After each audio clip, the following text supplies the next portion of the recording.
Welcome to True Crime Garage. Wherever you are, whatever you're doing, thanks for listening. I'm your host, Nick, and with me, as always, is a man who, if you will be his Valentine, he will be your Frankenstein. Here is the Captain. That's right, and I'll be putting on the Ritz. It's good to be seen and good to see you. Thanks for listening.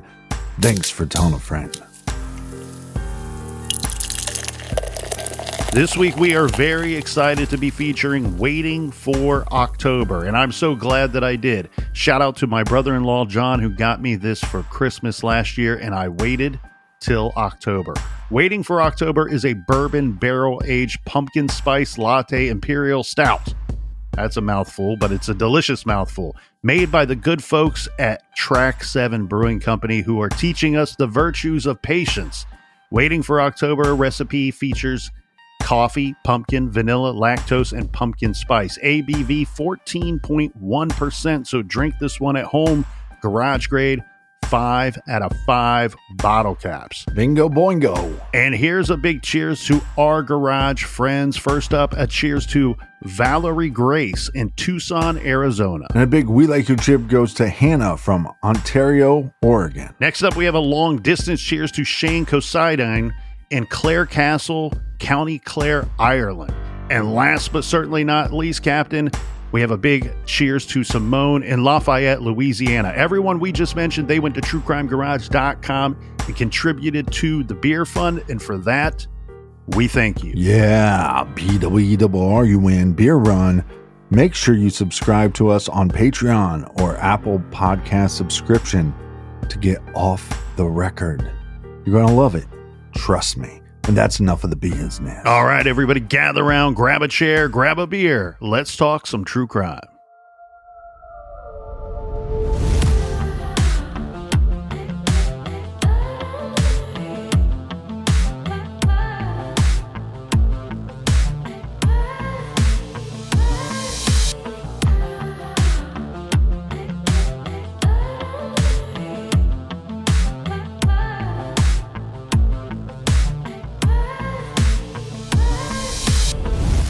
Stalking is a very serious and not so well understood criminal offense that many times can lead to violence. While every case is different, people who stalk can be very dangerous. Stalkers may threaten, attack, sexually assault, and or even kill their victims. Unfortunately, there is no single psychological or behavioral profile that predicts what stalkers will or will not do. Stalkers' behaviors can escalate from more indirect ways of making contact, like phone calls and text, to more direct contact, like delivering gifts or an unwelcome visit. Many victims struggle with how to respond.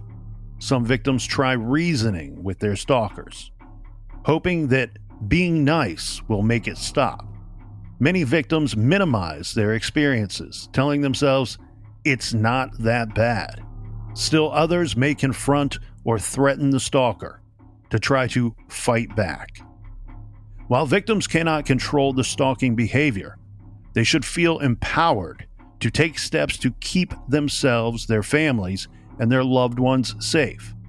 If you or someone you know needs help, there are many resources available. If you feel you are in imminent danger or are in fear, call 911 immediately. If you or a friend are seeking individual assistance, please reach out to your local law enforcement agency. Even when the stalking is not related to domestic violence and or sexual assault service providers are often the right people to contact about stalking. Please always remember that website history can be monitored, and it is impossible to erase completely. It is possible that an abuser and or stalker is monitoring one's browser history. It would be best to seek help via phone call or text if possible. 2 recommended resources are, first, the Victim Connect Resource Center. It's a referral helpline where crime victims can learn about their rights and options confidentially and compassionately. They are available 9 a.m. to 5 p.m. Eastern Standard Time. The phone number is 1-855 for victim. And perhaps the best may be the National Domestic Violence Hotline. They can be reached by texting START to 88788 or by calling 1-800-799-SAFE. That information will be included in today's show notes. But remember, if you are in danger, call 911 and please talk to your local law enforcement agency. This is True Crime Garage.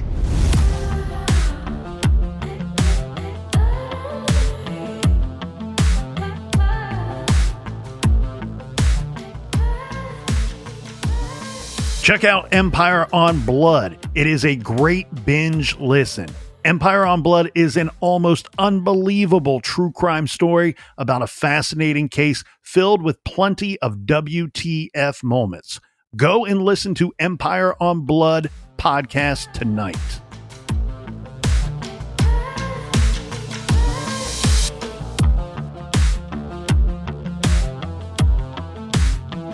On November 23rd, 1959, proud parents Ellen Dunne and Dominique Dunne welcomed their third child, Dominique, into the world. And this time it was extra special as this baby would be the couple's third child, but their first baby girl. She was born in Santa Monica, California, and little Dominique would be the couple's pride and joy. She was named after both of her parents, her full name Dominique Ellen Dunne. Her father was an investigative journalist, actor, and producer. Her mother, Ellen, who went by the name of Lenny, came from a pretty well-to-do family. As said, they had two boys already. This is Griffin and Alex Dunne. When Dominique was still young, her parents split up. They divorced in 1967, but that didn't slow her upbringing down because Dominique went to some of the finer schools, attending Harvard Westlake School in Los Angeles, Taft School in Connecticut, and Fountain Valley School in Colorado. After graduation, Dominique spent a year in Florence, Italy, a year abroad, studying art, and she learned to speak Italian. After all of this, she went back to California, this time to study acting. This is sort of the family business. Dominique's father, Dominique Dunne, worked in television for a time, and her older brother, Thomas Griffin Dunne, went into acting at the age of 19. He later starred in An American Werewolf in London, which was a film from 1981. Werewolves London. That was also one of the first horror films that I ever saw. And it's I remember it to be quite good. I don't know if it holds up after all these years. Dominique's first role in TV was a TV movie. This was in 1979, where she played in a TV movie called Diary of a Teenage Hitchhiker. And then she landed several supporting roles in episodes of popular 80s TV shows. And this included Heart to Heart and Fame. Now, most people today, I believe, will remember her from her role in the cult classic supernatural horror movie Poltergeist. This was produced by Steven Spielberg and released in 1982. Yeah, it was the 8th highest grossing movie of that year. Dominique played Dana Freeling, the oldest daughter of the Freeling family whose suburban life is upturned when they are haunted by malevolent spirits. The movie was a box office hit, like the captain just said, with a budget of less than $11 million. Poltergeist brought in over $120 million at the box and was nominated for 3 Academy Awards. And Captain, you and I are too young to have seen this in the movie theater. In fact, I don't think I saw this until I was a teenager. But I do recall being quite young and hearing people talk about this movie, like hearing kids my age talking about it because their older brothers or sisters had seen the movie, and it scared quite a bunch of kids back in the 80s when this movie came out. Yeah, it's kind of interesting. It's supposedly created by Steven Spielberg, but there was actually a lawsuit because this was kind of based off of a Twilight Zone episode where a girl goes missing and is sucked into the house. But because Steven Spielberg was directing E.T. at the time, they didn't want him to be directing both films. They actually had Tobe Hooper direct the film, and you'd know him from directing the first Texas Chainsaw Massacre. Dominique Dunne was cast for several roles, both on TV and film, in large part from the Poltergeist film success, but also because she was a talented budding star at the time. Let's go to September 27th of 1982. Dominique had a starring role on a television show. This was the old show Hill Street Blues. Her role was for one episode titled Requiem for a Hairbag. In the episode, Dominique played a teenage mother who was a victim of parental abuse and chose to give up her baby for adoption, not wanting to repeat the cycle of abuse that she endured from her parents. Little did anyone know at the time, Dominique didn't have to do a whole lot of acting for this role, as she was trying desperately to get out of and separate herself from a real life abusive relationship. In fact, it would later be learned that her on-screen bruises for this TV episode required no makeup at all. Her bruises, clearly visible on screen, were naturally caused by a violent altercation the day prior when Dominique suffered abuse from her one-time boyfriend. His name is John Sweeney. So a little bit of background on how they met. Yeah, so Dominique met John Thomas Sweeney. He was a sous chef at a very popular restaurant, Maison. They met, from my understanding, Captain, at a party in 1981. So this would be shortly before, she's already an actress by this time, but this would be before the success of Poltergeist. This was a place that had no phone number. You couldn't call to make a reservation. Wolfgang Puck, I believe, got his start at this Hollywood hotspot. A lot of people that went there would say that the parking lot would be packed with Rolls Royces. The captain is right. This was a very popular restaurant, as said. Didn't even have the phone number in the phone book because they would get too many calls for reservations. And so this was a very in-demand, high-class restaurant located on Melrose Avenue in Los Angeles, California. This was the in place, the place to be. Just as the captain had said, the restaurant had been featured in movies over the years and is where world-renowned chef Wolfgang Puck launched his career. It sounds like their relationship moved quite fast here, Captain, because the reports are that just after a few weeks of dating, the two moved in together into a rental property in West Hollywood. But due to John's behavior, what Dominique is going to learn about this man very quickly is that he's extremely jealous and possessive. And because of this, the relationship is going to quickly deteriorate. Yeah, and I believe that she was sharing some of this information with her friends, but I don't think she was leading her family on to believe that John was anything other than just a nice guy. Yeah, especially early on in the relationship, that seems to be the case. John was a few years older than Dominique. Some of the reports that I've seen, Captain, during their time together, he regularly accused her of cheating on him, and even going to the extremes of accusing Dominique of having abortions to hide her cheating. Of course, none of that is true. None of this is true at all. John was just, as we're going to learn, was just a straight up madman. An example of such, this is according to one account, during an argument on August 27th, 1982, John pulled Dominique's hair, like tugging on her hair, so forcefully so that he yanked out handfuls of her hair by the roots. This, of course, frightened Dominique to the point that she left and went to her mother's house. John Sweeney then shows up there, yelling, screaming, shouting threats, to the point of even pounding on doors and windows, demanding that he be let into Dominique's mother's home. Yeah, it seemed like John Sweeney could not only could he not control his temper, but he couldn't control his irrational thoughts. Like you said, oh, you're cheating on me and you must be pregnant. So you must have terminated the pregnancy with no evidence, no reason to believe any of these thoughts. Well, and here he can't even control his actions in front of Dominique's mother, right? Like she could have showed up to mom's house with accusations of John did this or John did that. Yeah. And I'm sure her mother would have believed her and taken care of her. But you could also, one could suggest that truly what says that this is the truth is that he shows up screaming and yelling and pounding on the door. Now mom knows for sure, well, my little girl's not crazy. She's got involved with the wrong guy.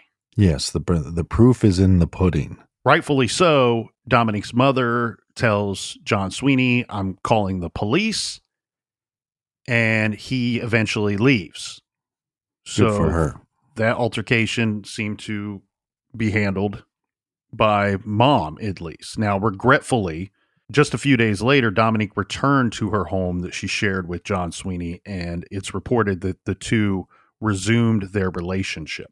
But it seems like everything would end then soon. So, because the next month, we're going to go just to the very next month, almost exactly a month to the date of this incident that we just discussed. Right. This is during another argument at their home that they shared, where they were both staying. This takes place September 26, 1982. John Sweeney grabs Dominique by the throat. He throws her to the floor. He's choking her. He's strangling her. There is a friend. Thankfully, there was a friend that was staying with at this rental property at the time. This friend is in another room, but hears like loud gagging sounds and can hear this attack on Dominique. Thankfully, we got this friend that is staying there that hears what's going on and can bear witness to this. So we know about this attack because this is really crazy when you start to dissect what's going on here. So after he attacks Dominique, and we have the friend that is told by Dominique, like, yeah, he was strangling me. He was trying to kill me. But then we have Sweeney who's demanding that she go back to bed.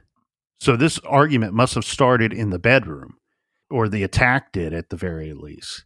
And he's demanding that she come back to bed. And so she says, yes, I will go back to bed. I'm coming back to bed. But instead, she goes to the bathroom, opens up the bathroom window, and crawls out the window. So now she's trying to flee the property. Because remember, she just told her friend, or the person that was staying there, he tried to kill me. Yeah. She believed that he was trying to kill her. And who knows what he said to her while he was strangling her. So she crawls out this bathroom window and she starts to flee. She runs out to her car. Well, note to self, if anybody's strangling me, it doesn't matter what they're saying to me. They could be telling me that they love me, but the actions are they're trying to kill me. Yeah, the actions speak louder than words, of course. Yeah. She hops in her car and she's attempting to drive off. John Sweeney somehow figures out that she went out the bathroom window and is trying to get away. He runs outside and jumps on top of the vehicle. He's a psychopath. Yeah. So he's doing this in attempt so she can't drive off. Well, she drives off anyway. For the next several days, she just stays at her mom's house. She doesn't come back that night or the next day.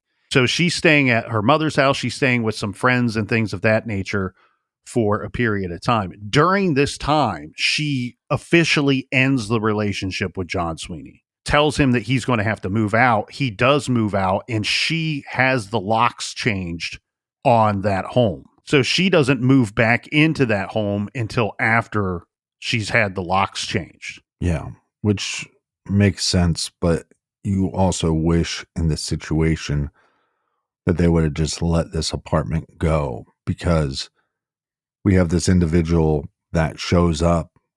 He's tried to kill her. He's beating her. He's verbally abusive. To have some sense that there's no evidence that he's going to stop trying to be a part of her life. I mean, like you said, he ripped hair out of her head, has a confrontation with her mother. And I think he thinks that, hey, if I can just get my foot back in the door, we'll be together. So I wish they would have just said, hey, this apartment, it doesn't matter. We're moving you somewhere else. Or you need to live with somebody somewhere else where John doesn't know where to find you. Well, and unfortunately, so this incident that we just discussed, this is what took place the day before filming the Hill Street Blues episode, the one where we, at a much later date, learn she didn't need any makeup for the bruises and marks on her neck in the episode. That they would have applied makeup for her to play that role. She didn't require it because she already had bruises on her neck from being strangled by her boyfriend the day before. We do learn a little more in some of the behind the scenes stuff that is not so heavily reported from Dominique's brother Griffin, from his book that recently came out. It's a family memoir titled The Friday Afternoon Club, where Griffin states that the whole Dunne family disliked John Sweeney, referring to John as Dominique's first real boyfriend. Yeah. Griffin says that it was he and Dominique's other brother, Alex, who actually spoke up, saying outwardly, you know, we don't like this guy. We don't trust this guy. We think he's a bad guy. And in his book, he calls John Sweeney a phony star fucking ass kisser. That's a mouthful. Yeah. Well, he also says that less than a month before Dominique's 23rd birthday, remember, she had officially broke up with John Sweeney, and that John Sweeney, he was learning more about John Sweeney from his sister, who was telling him, Griffin, that John's extremely jealous, he's possessive, and she tells him about John strangling her to the brink of her blacking out. So that horrific attack that we just discussed, I believe, is what she was telling her brother back then. And the problems, though, here is, look, we know how she's being treated and mistreated, is what we should say, and abused. Later, John Douglas, in his book Obsession, his 1998 book Obsession, would cite this situation as very much, this guy's a stalker. He was conducting a lot of behavior that's very typical with stalkers. The brothers state that nobody in the family liked John Sweeney, but that they particularly did not like him, and that they got annoyed because on a couple of these occasions, not on this one, but on a couple of the occasions, like we've already pointed out, the relationship would resume. Yeah. She would go back to him. He said at one point, John Sweeney even called him. So called the brother Griffin because he wanted to figure out how to get back with Dominique. Like, can you give me any advice on how I can win her back, or how can I get back into the house? Griffin says that during this phone call, he told John Sweeney, the sous chef, he refers to him as the chef quite often, but he says that he told John Sweeney to stay the fuck away from Dominique, and if you ever touch my sister again, I will kill you. And that's a quote.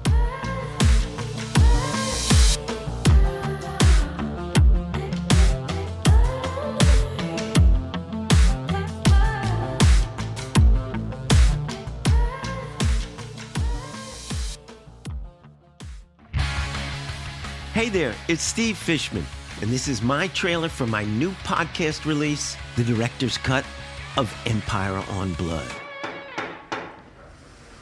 If you gotta kill a few people to get what you want in life, so be it. You can build an empire on blood. Whatever it takes to get the information I need. You lied? Yeah, I do. I'm honest about it. So I knew it was all bullshit. It's time to go. The story begins with two young drug dealers who wear mink and stack cash under their beds. Their relationship frays, and Calvin Buari goes to prison for 2 murders he insists he did not do. You're not going to give up. No. Can't. Can't.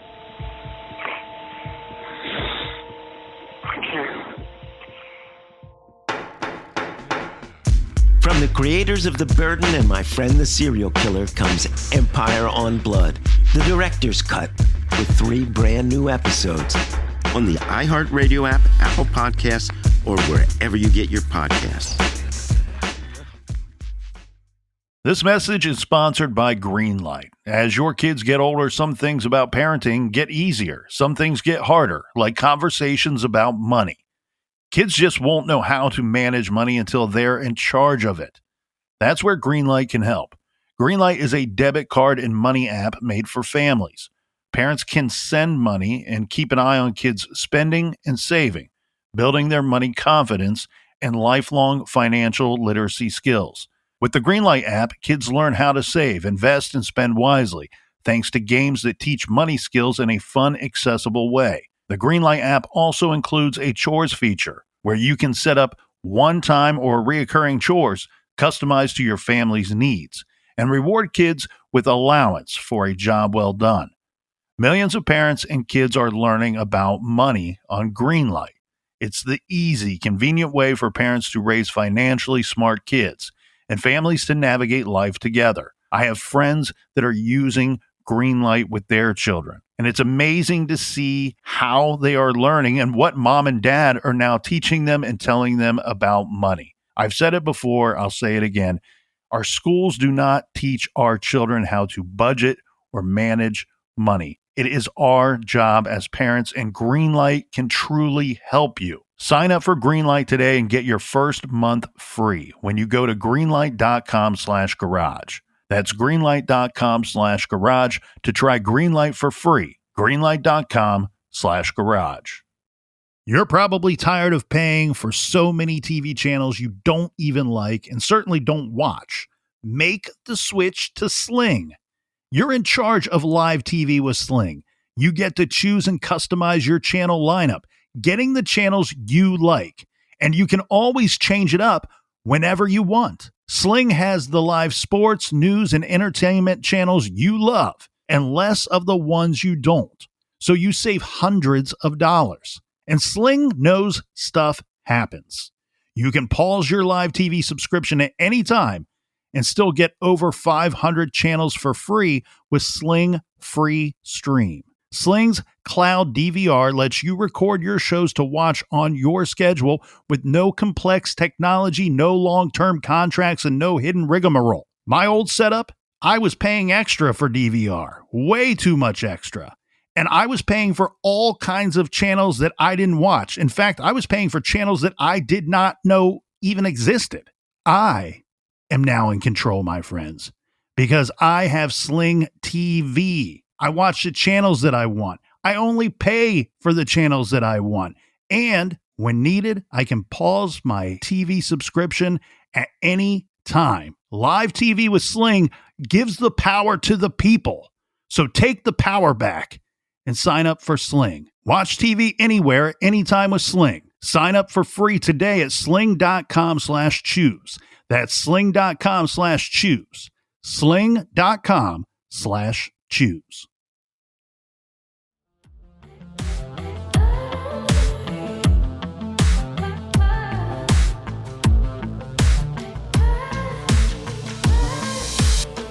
All right, we are back. Cheers, mates. We waited till October.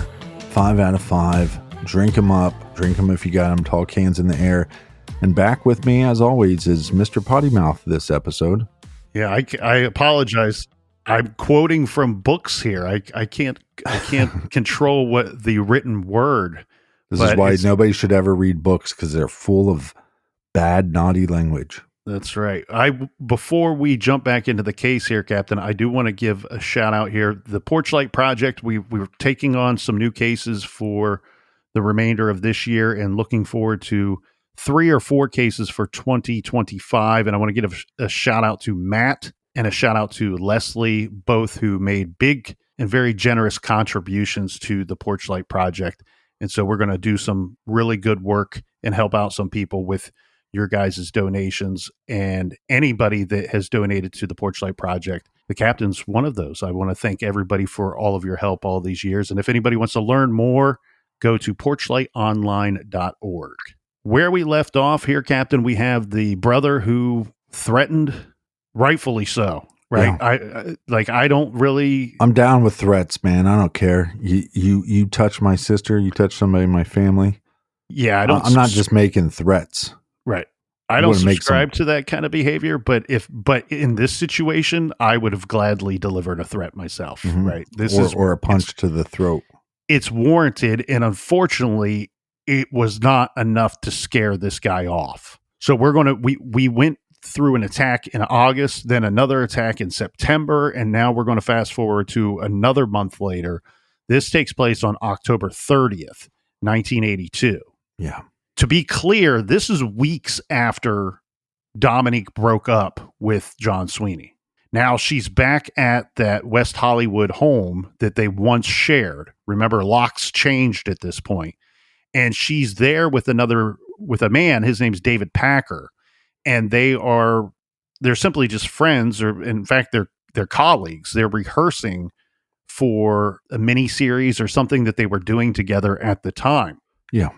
There's going to be a mini movie series on TV about a writer that uncovers alien activity or something like that. Well, called The V for Visitors. John Sweeney shows up at the door. And of course, I mean, look, this is a jealous, enraged lunatic anyway. Yeah. But I'm sure if he shows up and figures out that there's another man there, that there's no way that this is going to end well. Dominique is smart enough. She's not letting him in.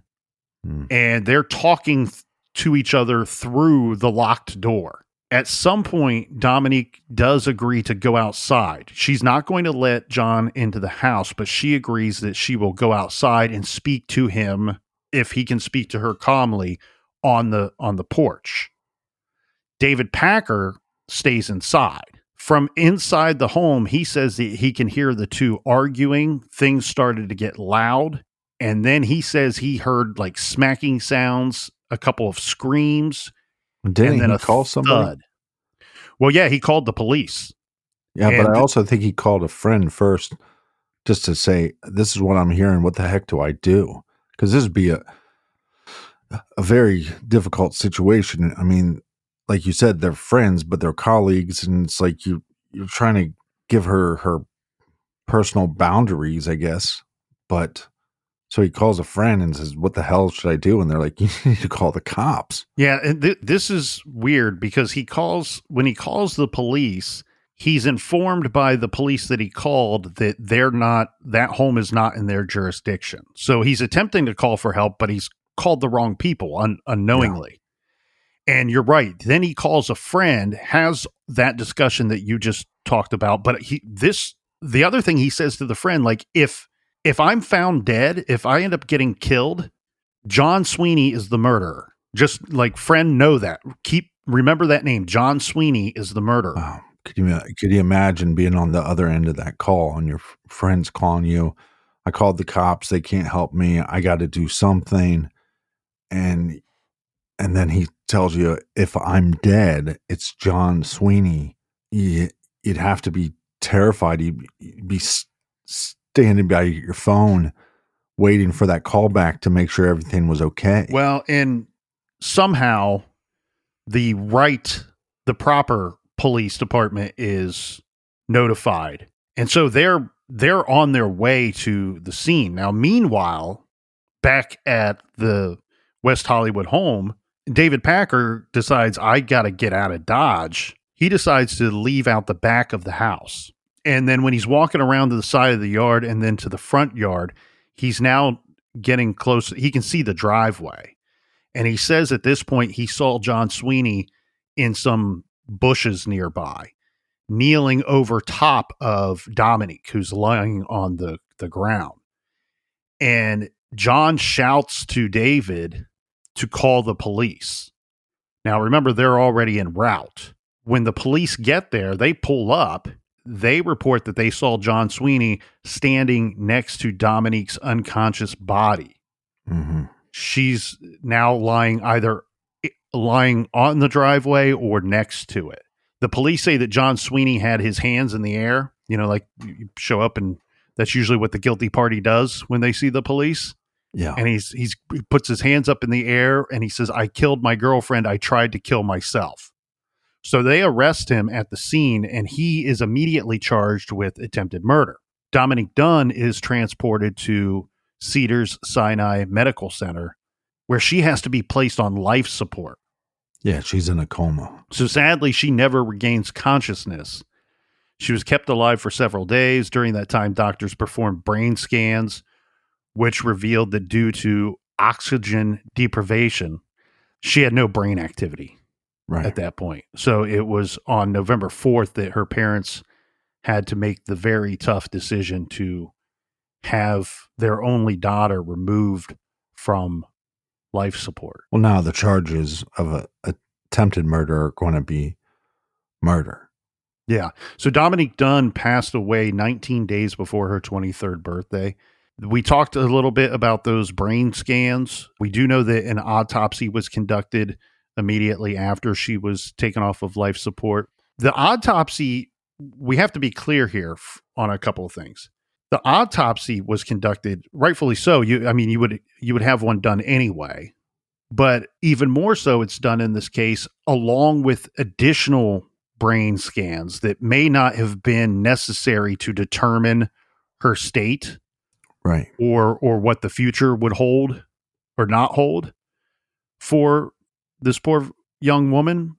But those additional brain scans, along with the autopsy, that's conducted. They know that they need to conduct these for the courts, for when this thing lands in court, because we've seen this on TV, right? I'm sure everybody can relate to this, and they've seen something like this on TV where somebody is locked up for attempted murder, and the detectives are telling him, "You better hope that she pulls through." Right. Because if she doesn't, you're facing a whole different set of charges.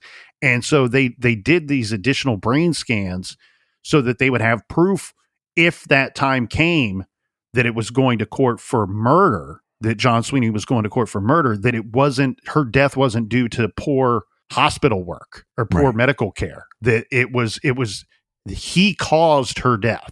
Therefore, he murdered this woman, even though it took a few days for her to officially pass away. The Hill Street Blues episode that was filmed the day after she was beat up by John Sweeney aired on November 18th, 1982. This is 2 weeks after Dominique's death. And again, the bruises that were seen on screen were natural. In fact, John admitted to strangling her later. He would later admit to strangling her the day before that episode was filmed. Well, we have a ear witness and somewhat of a eyewitness. Plus, we have his comments to the police as he was being arrested. "I killed my girlfriend. I was trying to kill myself."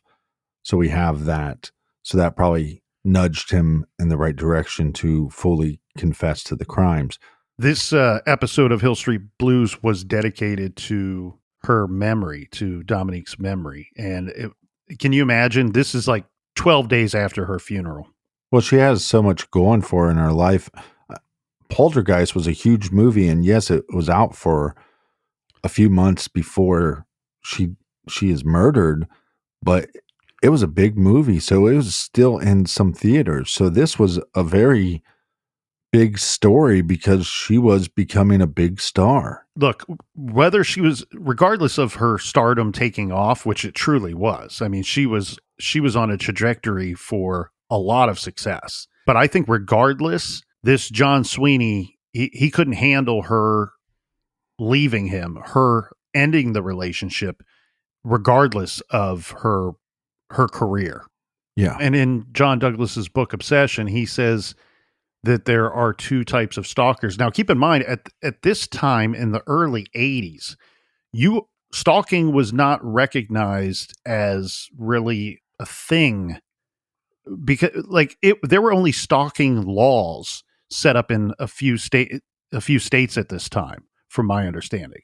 And in his book Obsession, he says that there are there's most commonly two types of stalkers. One is the simple obsession stalker, which Douglas says is by far the most common because it's typically an ex-boyfriend or husband that becomes a simple obsession stalker when the relationship is ending or the woman attempts to get out of this terrible relationship. And Douglas says that domestic violence is common in these relationships and usually leads to the end of the relationship. The other type of stalker is a love obsession stalker. This is more of the guy sees a woman on the news or famous woman on TV and becomes obsessed with her from afar. Yeah. And then goes and starts. It's very like the movie Bodyguard with Whitney Houston. Like the captain said, we have this trial, and the trial is it really stinks for the family and for really everyone involved except for John Sweeney and his defense team, that this trial took place in the early 80s. Because as we said, there's more that's known about stalking. There's more that's known about this type of behavior and these abusive relationships today than what was understood back then by the general public. So his trial starts in August of 83. Sweeney did take the stand in his own defense at trial.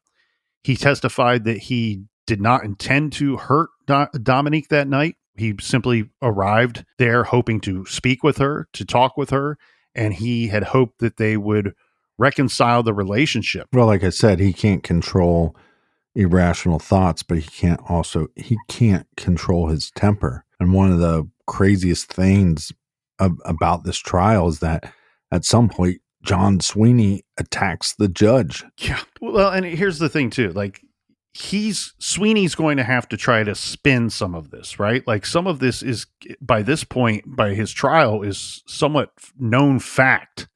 So he's got to put a good spin on it. In fact, what he's trying to say on the stand is that, in fact, they were getting back together and that he arrived there that night to talk about their plans of getting back together. Right. Which doesn't hold water. That story doesn't hold any water because we have the individual that was there that night that could hear them arguing. They could hear them talking through a locked door. So they clearly had not reconciled. They clearly had not planned on moving back in together. He tries to say on the stand that the two had daily discussions about getting married and having kids together. And then further, the family calls bullshit on this because we do know from the brother Griffin, he's like, no, this dude called me days before and I had to threaten him. He calls me asking me for advice on how to get back with my sister. So clearly they were not together. That's what Douglas points out, the stalking behavior, that he doesn't believe that this is the first time that John Sweeney just showed up at the house trying and demanding to talk with Dominique. This was just the night that he happened to attack her, strangle her to the point where she's killed. And also we have an eyewitness, ear witness there the night of October 30th as well. Sweeney tries to say on the stand, Captain, that, you know, he's already putting out this lie that they were getting back together. And then he says at some point that she changes her mind during their conversation. And that's when he exploded and lunged toward her. That's exactly what he says. Quote, exploded and lunged toward her. He claims to have no memory of choking, of strangling her. Yeah. Claims he blacked out. He says that all he remembers is that he was on top of Dominique with his hands around her neck. And he says at some point he realized that she wasn't breathing. He says that he attempted to revive her by trying to get her to stand up and walk around. She keeps falling over and he attempts to give her CPR. And he said that both of them, at some point, he stopped because both of them vomited at some point. Then he decided to run into the house and he consumed 2 bottles of pills that he found. I believe he said he found them in her bedroom or bathroom. He consumed 2 bottles of pills quickly and then returned to outside near the driveway. And he laid down next to Dominique. I guess he's waiting for the pills to take effect, that he was going to lay down and die next to her. Remember, it sounds like he's of the belief that she's actually dead at this point. Right. John Douglas calls bullshit on this. He says this is this dude's attempt to gain a lame attempt at trying to gain some sympathy from the jury at his trial. Douglas doesn't believe that he performed CPR on Dominique Dunne, and even if he did, you're right, he's still a shitbag. Even if he did, it's noted in the book Obsession that a toxicology report was done, and this lie of consuming 2 bottles of pills does not seem to be factual. It's because the toxicology doesn't show that he consumed pills. Yeah, I also believe he's lying about blacking out. Well, and remember what we have, the eyewitness who was there that night says that he saw Sweeney standing over top of Dominique, and then the police show up and he's already standing up and he puts his hands in the air. Right. So this whole trying to drug himself to the point of an overdose and laying down next to her doesn't seem to be accurate at all. And that's backed up by the toxicology report that John Douglas spoke about. We have this very weird situation here where Dominique's father, Dominic, he would go on to be a true crime author, a very skilled and successful true crime author. But at this point, he's already a writer. At this point of his daughter's murder in 1982, and even once we get to the trial in 1983, Dominique Dunne has not written any true crime at this point. He has authored a book. It didn't do well. And in fact, he was basically recruited to write true crime by Vanity Fair magazine. And he says to them, I don't know. I've never written true crime before. I can't do it. I don't know how to. And they said, no, we have this situation here that's very unique, that you will be able to write about a murder trial, but you're also writing it from a perspective that's never been written from before, the father of the victim attending the trial. And what he said in his writings about, it was a long running article that I believe was titled Justice, but he said that the trial became less about John Sweeney and more about his daughter. That his daughter was the one that seemed to be on trial, because the defense was constantly attacking her character. Because what the defense was going to be, Captain, was that this was simply a one-time thing. They got into an argument and he freaked out and now she's dead. That he's just as destroyed and distraught about this as the family is, and this successful young man would never hurt anyone. Jury, please take it easy on him. We all make mistakes. We were all young one time. And that's really how they tried to spin this thing. He said, that they put my daughter on trial for her murder. The defense is trying to paint the picture of Dominique as this wild child that was out every night and drinking all the time and just a party animal. And she couldn't be trusted in a relationship. None of that appears to be true. Even if it is true, it's not grounds to kill anybody. No, absolutely not. Listen to how cold-blooded his defense team is. So by this point, Dominique's mother, Ellen, she went by Lenny, she had multiple sclerosis. She's at advanced multiple sclerosis at this point, to the point where she's wheelchair bound. The defense team wanted her removed from the courtroom because they were worried that it was prejudicial enough. They were worried that that the jury's sympathy would sway to the victim and to the victim's family because they're seeing the mom of a murdered girl in a wheelchair. So the defense didn't even want mom at the trial, which she obviously was allowed to stay. And I believe she even testified at the trial. And you're right, Captain, when you said the John Sweeney and his behavior in the courtroom, there was a situation when the jury was not in the room, and he attempted to I believe he was still handcuffed. He gets up and he tries to flee, run out of the courtroom, and so he's tackled, and he tells the judge, he's like, I wasn't trying to escape. I don't know what I was doing. I wasn't trying to escape. Okay, well, most of the time people don't just get up and start running out of the courtroom. Where I come from, we call that an attempt at escaping. Yeah. You think? Yeah. I'm no expert, but Not an expert on escaping, but yeah. You don't have to be David Copperfield or Harry Houdini to know that that's an escape attempt right there. The problem here, though, is it does seem like the jury had some sympathy for Sweeney, believe it or not, because I don't have, I want to be clear here. I don't have a great understanding of this situation. So I'm going to explain it the best that I can, or as I understand it to be, that the sentence that the jury was recommending, I think it was like 2.5 years. I think that they were close to just giving him probation, that they were all up in arms about that. And the judge, his name was Judge Katz, Katz, I believe. And he says no. He throws out the jury's verdict and their sentencing recommendation, saying this, he's like, this is a murder trial. This is horseshit. Yeah. This is murder. And which was weird, which was quite the turn of events for the trial, because it seemed like the judge was giving the defense everything that they wanted. This is what they got removed from the trial. You know how they have the hearings in advance and they say, all right, this will be allowed, this will not be allowed once we get in front of a jury. What they got removed from that was not going to be part of the trial is the previous times that John Sweeney had beat up and even attempted to kill Dominique Dunne.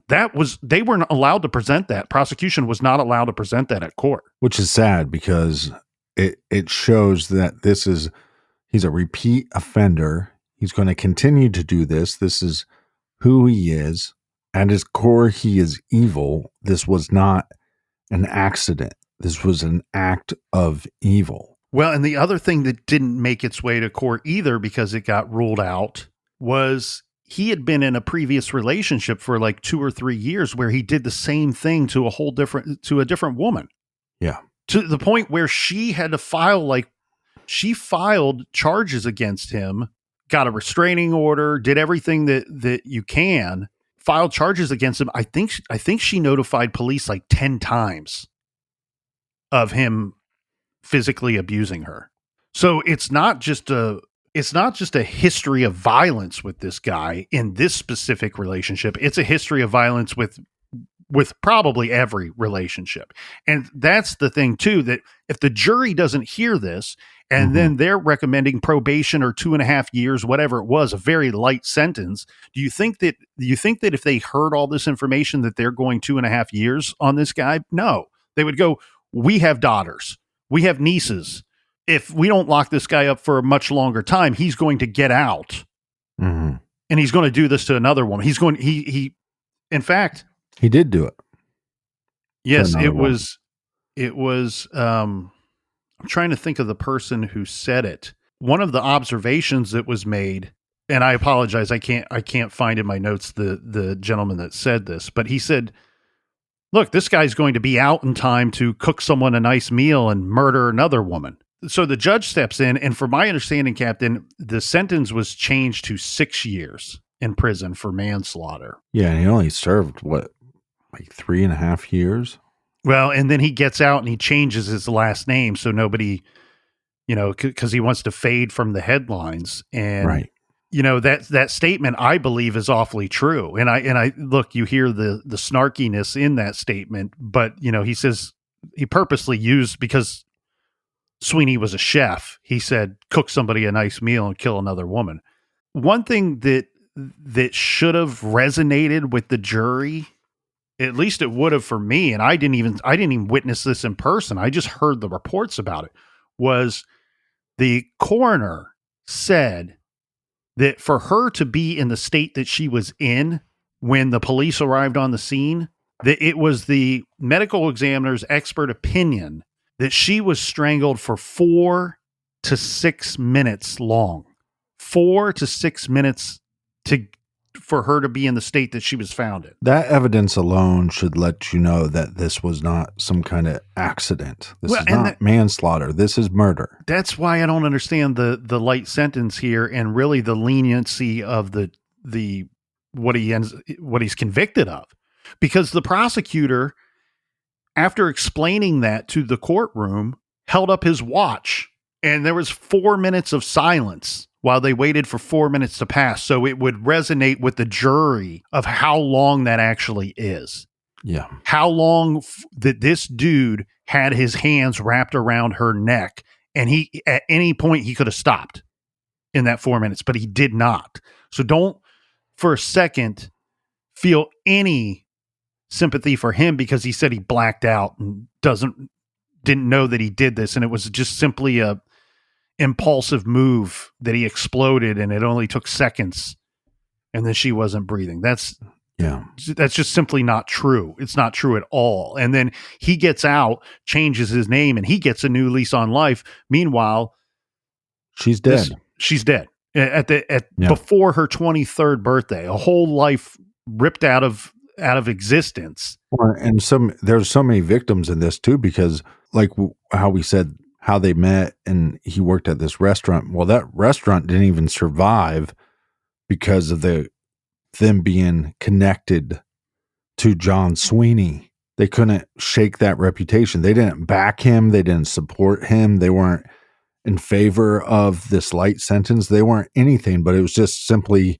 we're connected to John Sweeney. He used to work here and people don't want to come here anymore. Yeah. And as John Douglas was saying, we know more today about stalking and stalking behavior. This guy gets out of prison.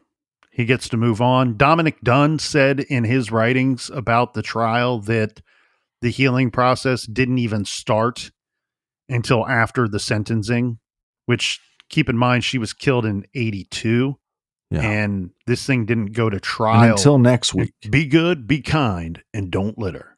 And in fact, I think that it was over a year before he was even sentenced.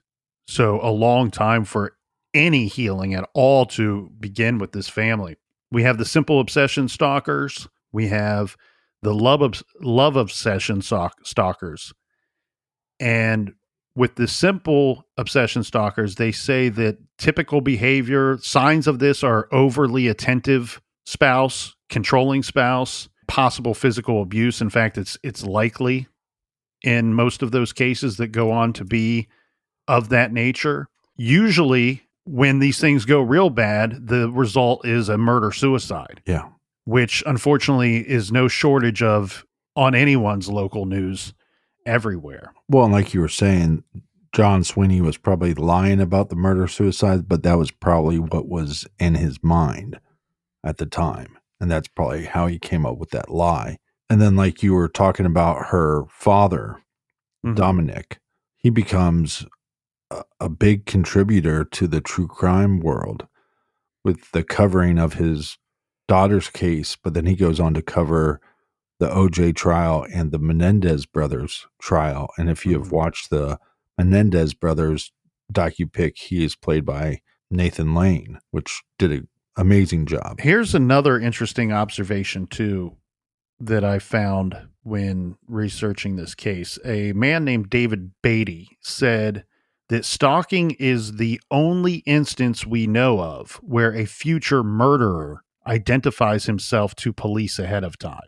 And he goes on to say that this is an opportunity and a responsibility that cannot be ignored. Because what they were talking about was one of the best things to do if you find yourself in this type of relationship or trying to get away from somebody and this stalking behavior starts to take place is you want to notify law enforcement as early as possible. This is supposed to tip them off that, look, this guy is a real danger, not just to me, but potentially other people as well. It can't be ignored, but it's also you're starting the paper trail. There are a lot of resources out there for people that are in these types of abusive relationships, and we certainly recommend that the best thing for you to do if you are in this type of relationship is to get help and tell other people as quickly as possible, and to get yourself to safety and to keep yourself safe. John Douglas did note another observation that I found interesting, that he said people are naturally, for some reason, intrigued by and fascinated with a celebrity who is attacked and or killed by an obsessed fan. He says, but this happens only about every 2 to 3 years. For some reason, people are not so interested when an ex-boyfriend or husband attacks and or kills a woman. And he says, unfortunately, this happens about every 2 to 3 hours.